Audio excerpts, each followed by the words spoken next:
Sir ಈ big boss ನೋಡಿ ನಿಮ್ಗೆ ಈ ಶೋದಲ್ಲಿ ಆ್ಯಕ್ಚುಲ್ ಆಗಿ ನಿಮ್ಮ ಒಂದು ಸುದೀಪ್ ಸರ್ ನಡೆಸ್ಕೊಟ್ಟಿದ್ದು ಅವ್ರ ತಾಯಿ ತೀರ್ಕೊಂಡಿದ್ದು ಆ ಕ್ಷಣದ್ದು ಅವನ್ನೆಲ್ಲ ನೋಡಿದಾಗ ಎಷ್ಟು ಎಮೋಷನ್ಸ್ ಅಂತ ಅನಿಸ್ತು ನಿಮಗೆ ಆ್ಯಕ್ಚುಲ್ ಆಗಿ ಆ ಘಟನೆ.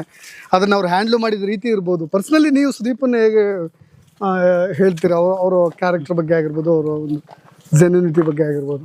ಸರ್ ಹೇಗಂತಂದ್ರೆ ನಮ್ಮ ಜೀವನದಲ್ಲಿ ನಮ್ಮ ಬಹುಮುಖ್ಯ ಪಾತ್ರ ನಮ್ಮ ನಮಸ್ಕಾರಪ್ಪ. ನಮ್ಮ ತಾಯಿ ಬಹಳ ಪಾತ್ರ ಮುಖ್ಯ ಸರ್.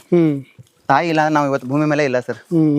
ಆ ತರದೊಂದು ತಾಯಿನ ಕಳ್ಕೊಂಡಾಗ ಆಗುವಂತ ಫೀಲು ಅವಳು ಇಲ್ಲ ಅನ್ನೋದನ್ನೇ ನೆನ್ಸ್ಕೊಳಕ್ ಆಗಲ್ಲ ಸರ್. 5 ನಿಮಿಷ ನಮ್ಗೆ ನಾವು ಹೊತ್ತಾಗ ಸಮಾಧಾನ ಮಾಡೋಳು ಅವಳೆ, ನಮ್ಗೆ ಮುದ್ದು ಮಾಡೋಳು ಅವಳೆ, ನಮ್ಮನ್ನ ಹೊಡೆಯೋದವಳೆ, ಪ್ರತಿಯೊಂದು ಮಾಡೋದವಳು.